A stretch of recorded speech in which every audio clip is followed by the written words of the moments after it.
자, 범죄 성립 요건에 대해서 말씀드리도록 하겠습니다. 이전에도 범죄 성립 요건 해가지고 영상 자료를 올려놓기도 했었는데 그거보다는 좀 더 자세하게 구체적으로 알아보도록 하겠습니다. 그 범죄 성립이라는 게 어디 나오냐면 이제 형법 1조 1항에 보면은 범죄의 성립과 처벌은 행위시의 법률에 따른다 이렇게 돼 있어요. 여기에 보면은 범죄의 성립 이게 나오죠. 범죄의 성립이라는 게 여기 형법 1조 1항에 나온다. 그래서 범죄의 성립이 뭔지 어떤 요건을 갖춰야 되는지 그 부분에 대해서 알아보도록 하겠습니다.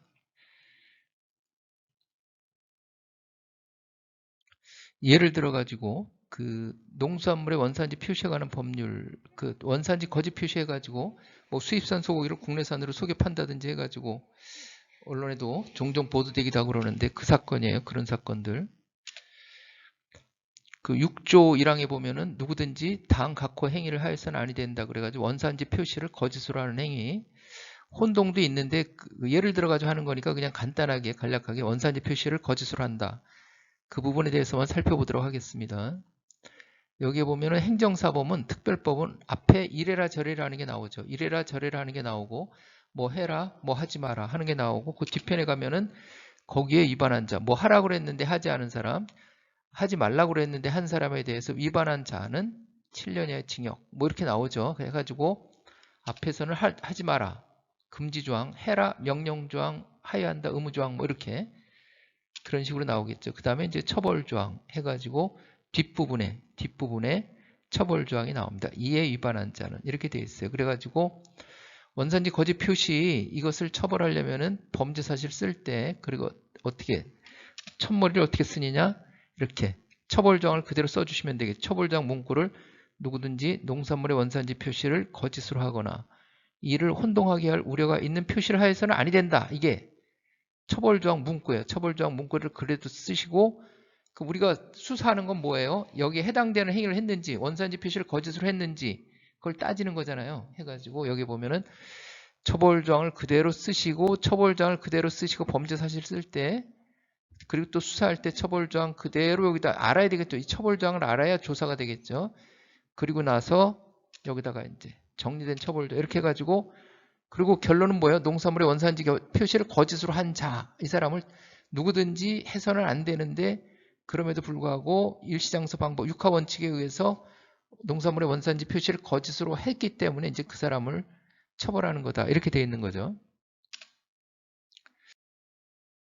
자, 그래서 이걸 다시 보면은 자, 여기 농산물 그 다음에 원산지 표시를 거짓으로 한 자, 이렇게 되겠죠. 해가지고 수사 처음 하시는 분들이 수사 어떻게 해야 되지 뭘 해야 되지 잘 모르실 때는 처벌조항을 그대로 써주세요. 처벌조항을 그대로 써주시고 이렇게 하나씩 풀어나가면 돼요. 농산물 어떤 농산물이었는지 대상, 객체 원산지 표시를 거짓으로 했단 말이에요. 결과범위죠. 원산지 표시를 거짓으로 한 결과가 있을 텐데 그것을 어떻게 써요?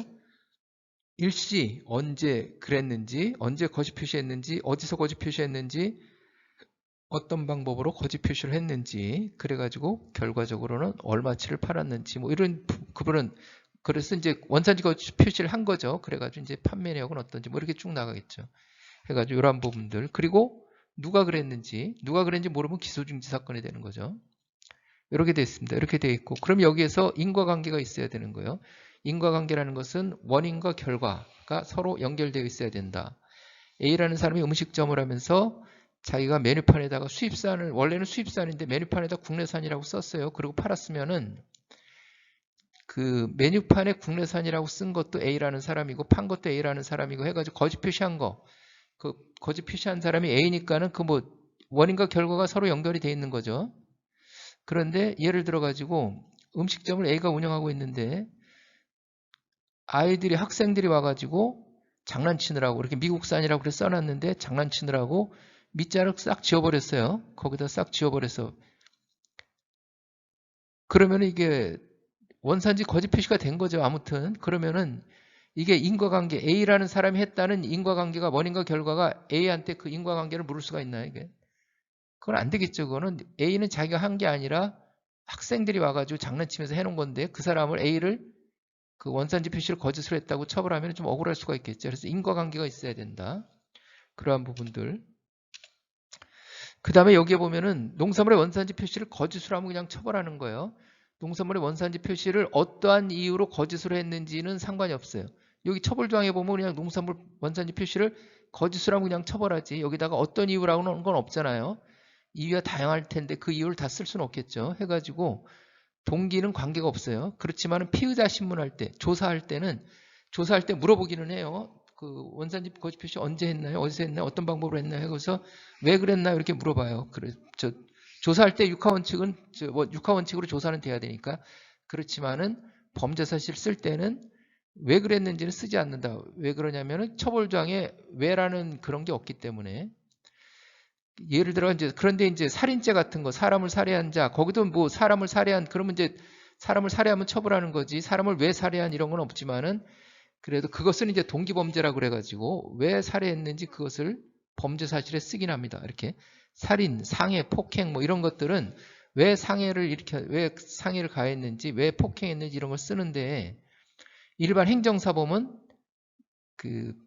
동기는 범죄 사실에 기재하지는 않아요. 피의자 신문조에서 조사를 하지만은 그것을 이제 제가 말씀드리는 거고요. 이것은 이유는 쓰지 않는다. 이렇게 해서 자, 구성요건이라는 게 있어요. 이렇게 농산물의 원산지 표시를 거짓으로 한 자를 처벌하겠다. 7년 이하 징역으로 처벌하겠다고 그 법률에 규정이 돼 있어요. 이것을 처벌조항 그 자체를 처벌조항 그냥 처벌조항 이러면 좋은데 처벌조항 이러면 누구나 다 쉽게 이해할 수가 있겠죠. 그런데 형법 이론상 용어로는 이것을 구성요건이다 이렇게 표현해요.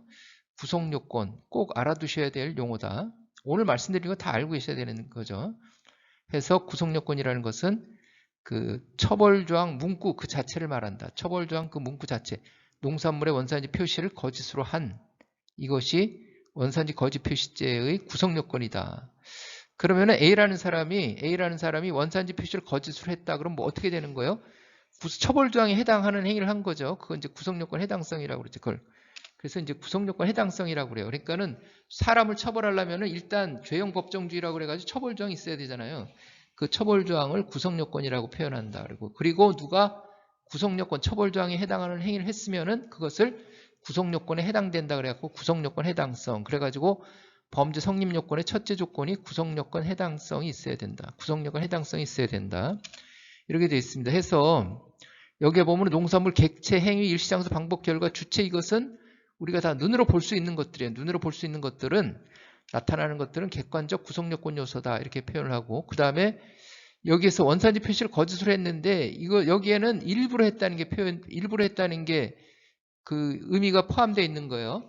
살인죄에서 너 사람 죽인 사실이 있어? 예, 그러면 고의로 죽인 거예요. 그게.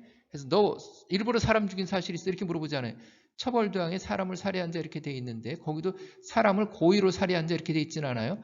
어떤 행위에 대해서 고의는 다 포함이 돼 있다고 전제하고서 규정이 돼 있는 거예요.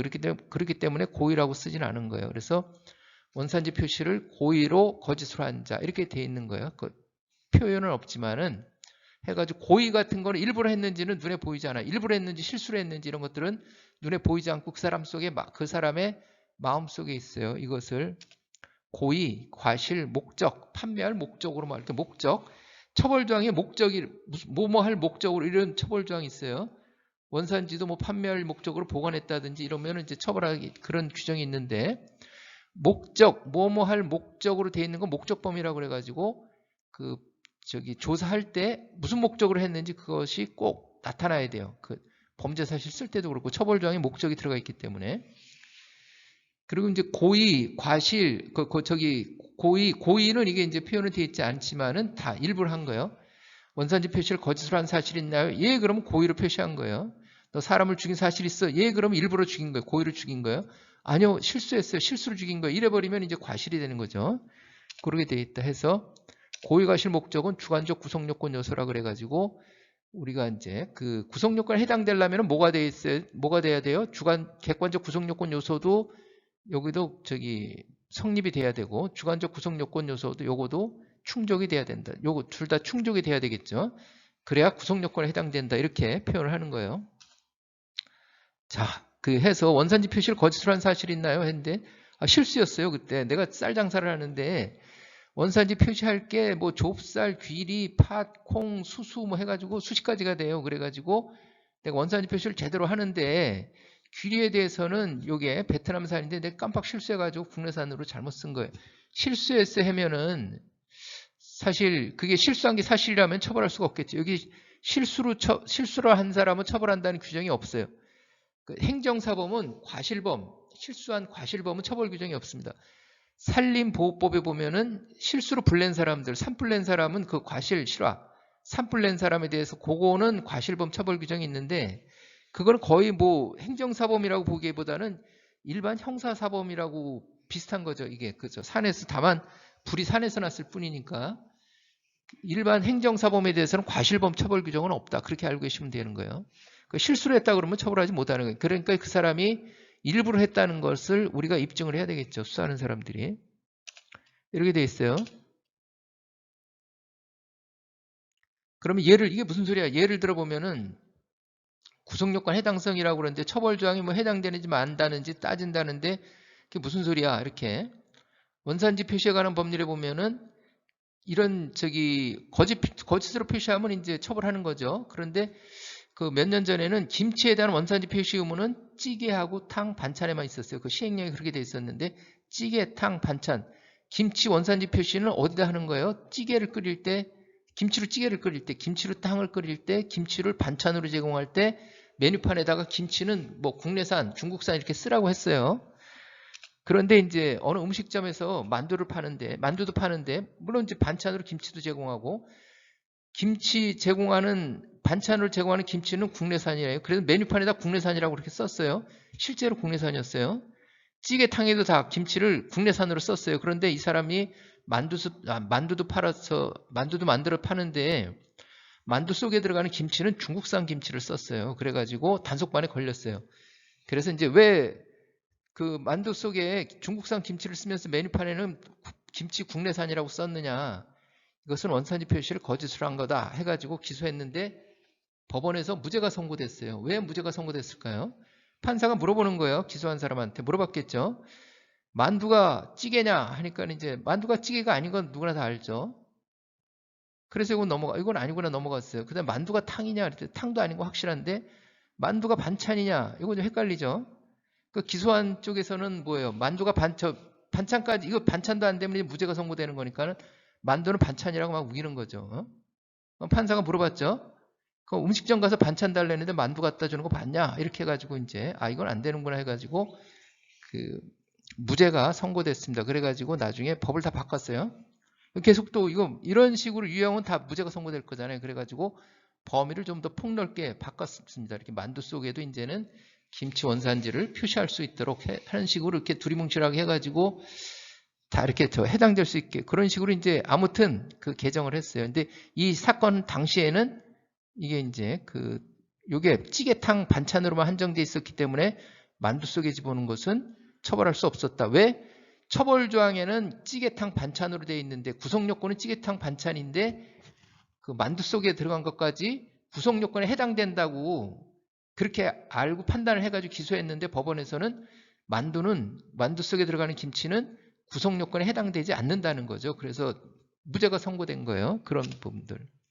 처벌조항을 잘못 적용한 거죠. 그래 무죄 선고 이후 개정했어요. 그래가지고 이렇게 돼서 처벌조항을 구성요건이라고 그런다. 이 처벌조항을 구성요건이라고 그러는 게 누가 그 처벌조항에 해당하는 행위를 하면은 구성요건 해당성이다. 범죄 성립요건의 첫 번째 요건. 그 다음에 이렇게 되면 수사 단계에서는 혐의 없음 범죄 인정 안 됨. 이렇게 처벌조항을 잘못 적용하면은 혐의 없음 범죄 인정 안 됨. 이렇게 되는 거예요. 한 가지 예를 더 든다. 이렇게 말씀을 드리면은 그 음식점에서 개업 1주년 이렇게 음식점에서 그 개업 1주년이 됐어요. 그래가지고 플랜카드를 붙였어요. 음식점 안에다가 오늘은 개업 1주년 오늘은 기쁜 날 오는 손님은 술은 모두 공짜 이렇게 해가지고 플랜카드 붙여놨는데 고등학생들이 이제 그 도서관에서 공부하다가 아니면 어디 있다가 이제 그 친구들끼리 그 음식점에 왔어요. 와가지고 밥을 먹다 이렇게 플랜카드를 보니까는 술 모두 공짜라네. 그래가지고 야 이거 웬 떡이냐 해가지고 공짜니까 뭐 갖다 주는 것도 없어요. 종업원이 그냥 냉장고 안에 있는 거 막 꺼내 마시는 거예요. 그러다 적발이 돼서 청소년한테 술 팔면 이제 청소년보호법 위반죄가 되는데, 청소년보호법 만 19세 미만자 해가지고 그 기소해서 재판을 받는데 또 무죄 선고가 됐어요. 구속요건에 해당되지 않는다는 거예요. 왜 해당되지 않을까요? 처벌조항에는 청소년에게 술을 판매한 자 이렇게 돼 있어요. 구속요건은 청소년에게 술을 판매한 이렇게 돼 있어요. 그런데 이 사람은 공짜로 줬잖아요. 공짜로 줬어요. 판매한다는 건 돈을 받고 주는 건데 이 사람은 그냥 줬어요. 무상으로.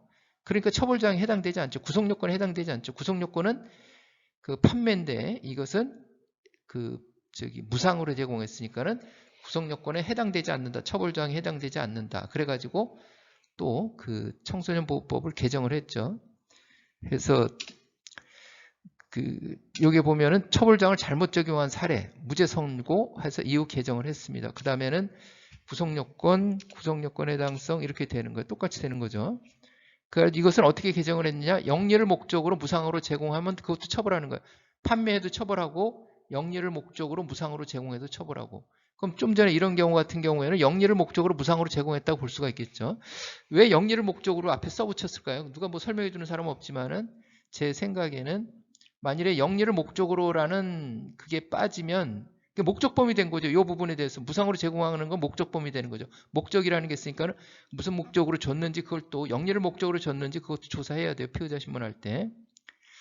근데 영리를 목적으로 하지 않고 그냥 무상으로 제공한 이렇게 하면 어떤 결과가 발생할까요? 이게 만일에 이제 예를 들어 가지고 그 구정이 내년 이제 구정이 그 몇 달 남았는데 한두 달 남았을 텐데 구정 때 이제 모여서 차례 지내는데 그 차례 지나면은 이제 그 차례에 제공되는 그 술 그것도 나중에 이제 뭐라 그러나 음복한다 그래갖고 한 잔씩 마시기도 하고 그러잖아요.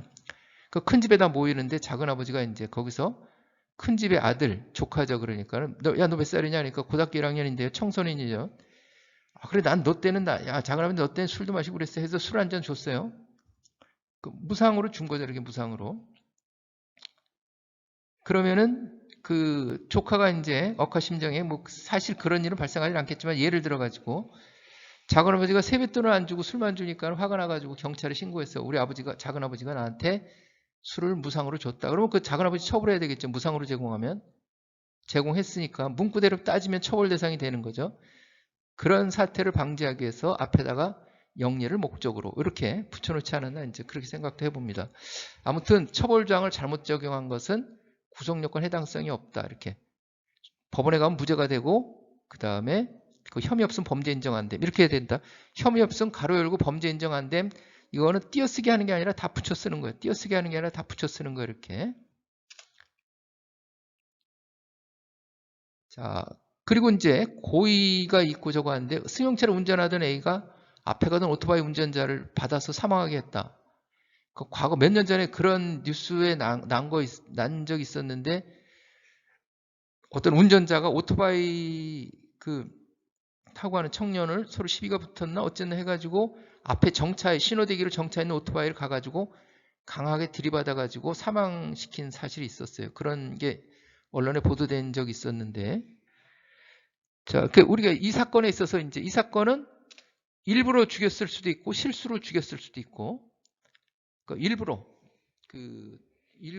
좀 전에 말씀드린 것처럼 억하심정 시비가 좀 있었나 억하심정이 있어가지고 일부러 마음 먹고 가서 강하게 들이받아가지고 죽였을 수도 있고 운전하려면 앞을 잘 보고 가야 되겠죠. 근데 내가 뭐 핸드폰 들여다봤다든지 아니면 깜빡해가지고 이렇게 정신 놓고 있다가 이렇게 실수로 들이받는 경우도 있겠죠. 그럴 경우도 있겠죠. 그러면 이게 중요한 거죠. 고의로 일부러 그랬는지 아니면은 실수로 그랬는지 여기 사람을 살해한지 사람을 고의로 살해한지 아니지 고의로 살해한 걸 다 포함되어 있는 거죠. 실수로 살해하면 이렇게 과실로 인해서 물론 이제 교통사고는 죄명은 다르겠지만은 예를 들어서 이제 고의 과실을 구분한다면은 과실로 인하여 사람을 사망에 한 자 실수로 사람을 사망에 이르게 한 자 2년 이하의 금고 여기는 5년 이상 최하 5년 이상 징역인데 여기는 2년 이하 금고 사형 무기 5년 이상 이거는 2년 이하의 금고 징역하고 금고는 뭐가 달라요? 징역은 가서 강제로 노역을 시키는 거고 금고는 노동을 안 시키고 그냥 가만히 앉혀만 놓는 거죠. 그게 과실범들은 이제 주로 강제로 노동시킬 필요가 없다 이런 식으로 이제 취지로 되어 있는 거죠. 해가지고 이런 차이가 있는데 형량의 차이가 엄청나죠. 사형무기 5년 이상. 이것은 2년 이하 금고 이렇게. 벌금도 있어요. 700만 원 벌금. 이렇게 돼 있습니다. 그래가지고 그 고의는 형법 13조에 보면은 이게 다 형법의 조항이에요. 형법 13조의 범위 그래가지고 범위가 고의를 말하는 거예요. 죄의 성립 요소인 사실을 인식하지 못한 행위는 벌하지 아니한다. 이거 반대로 벌하지 아니한다. 처벌하지 않겠다는 거죠.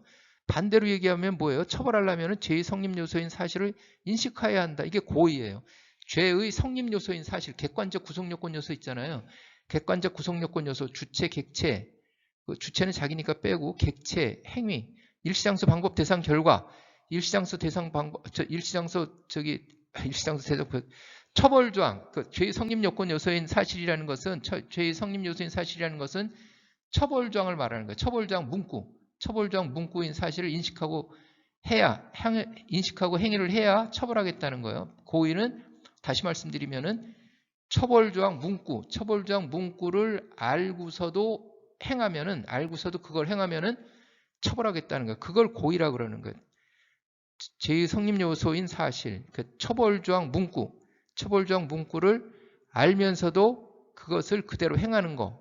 원산지 거짓 표시를 하면 안 된다는 것을 알면서도 원산지 거짓 표시를 하는 거. 그게 고의예요. 고의.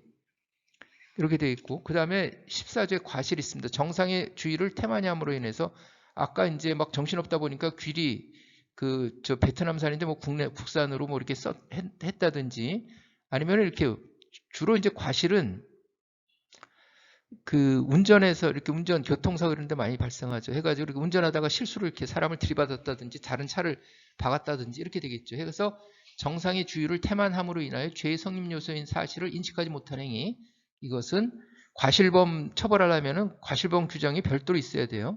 이 과실치사처럼. 그런데 행정사범은 과실범 처벌 규정이 별도로 없죠. 그러니까 과실범은 처벌할 수 없는 거예요. 아까 살림실화 빼고는 행정사범은 과실범 처벌 규정이 없다. 이렇게.